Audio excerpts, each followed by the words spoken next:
ओम पूर्णमदः पूर्णमिदं पूर्णात् पूर्णमुदच्यते पूर्णस्य पूर्णमादाय पूर्णमेवावशिष्यते। ओम शांति शांति शांति। प्रिय धर्म प्रेमी तत्व ज्ञान के जिज्ञासु बंधुओं, आज आपके समक्ष ईशावास्य उपनिषद का दूसरा मंत्र, दूसरा श्लोक, उसकी व्याख्या, उसका अर्थ एवं भावार्थ आप सभी के समक्ष मैं प्रस्तुत करूंगा। आप सब लोग ध्यान पूर्वक श्रवण कीजिए और मनन कीजिए, चिंतन कीजिए। मंत्र है कुर्वन्नेवेह कर्माणि जीजी विच्छेत्तम समहा एवं त्वयि नान्यथे अस्ति न कर्म लिप्यते नर। अर्थात समस्त जगत के एकमात्र कर्ता धर्ता हर्ता सर्वशक्तिमान सर्वमय परमेश्वर का सतत स्मरण रखते हुए सब कुछ उन्हीं का समझकर उन्हीं की पूजा के लिए शास्त्र नियत कर्तव्य कर्मों का आचरण करते हुए 100 वर्षों तक जीने की इच्छा करें। 100 वर्षों तक जीने की इच्छा करना चाहिए, क्योंकि इस प्रकार अपने पूरे जीवन को परमेश्वर के प्रति आप समर्पण कर दीजिए और ऐसा समझना चाहिए कि शास्त्रोक्त स्वकर्म को आचरण करते हुए जीवन निर्वाह करना केवल यथार्थ परमेश्वर की पूजा के लिए ही है। ठीक है, अपने लिए नहीं है। ध्यान देना, भोगने के लिए नहीं है। हम लोग भोगों को भोगने का समझकर खूब भोगते हैं, फिर बाद में सुख दुख का अनुभव करते हैं। तो भोगने के लिए नहीं है, कर्म करते हुए कर्मों में लिप्त न होने का यही एकमात्र मार्ग है।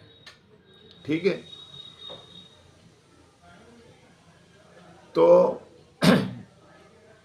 कर्म करते हुए कर्मों में लिप्त न होने का यही एकमात्र मार्ग है। इसके अतिरिक्त अन्य कोई भी मार्ग कर्म बंधन से मुक्त होने का नहीं है।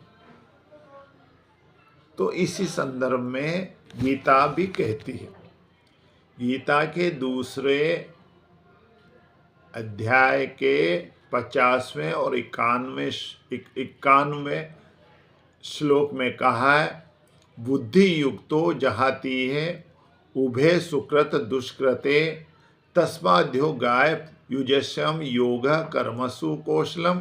और 51वां श्लोक है, कर्मजम बुद्धि युक्ता ही फलम त्यक्तत्वा मनीषिणा जन्म बंध विनिर्मुक्ता पदम गच्छन्ति नाम्यम।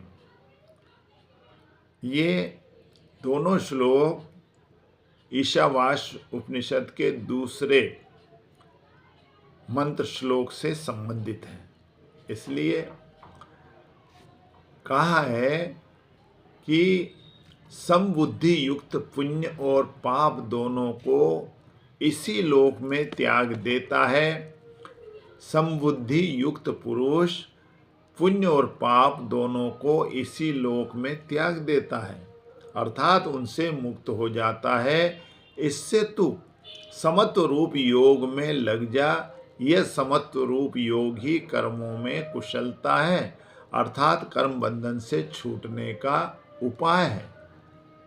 क्योंकि समबुद्धि से युक्त ज्ञानी जन कर्मों से उत्पन्न होने वाले फल को त्याग कर जन्म रूप बंधन से मुक्त हो निर्विकार परम पद को प्राप्त हो जाते हैं। तो इसी प्रकार गीता के 5वें अध्याय का 10वां मंत्र है, ब्रह्मणाध्याय कर्माणि संत्यक्ताम करोति यः लिपते न स पापेन पद्माम पत्र मीमांसा। यानी जो पुरुष सब कर्मों को परमात्मा में अर्पण करके और आसक्ति को त्याग कर कर्म करता है, वह पुरुष जल के, कमल के पत्ते की भांति पापों से नहीं लिप्त होता। वो पापों से लिप्त कभी नहीं होता। तो सज्जनों, इस ईशावास उपनिषद का दूसरा जो श्लोक है वो आपको मैंने बताया, उसका अर्थ बताया। तो यही दूसरे मंत्र का अर्थ, व्याख्या एवं भावार्थ है।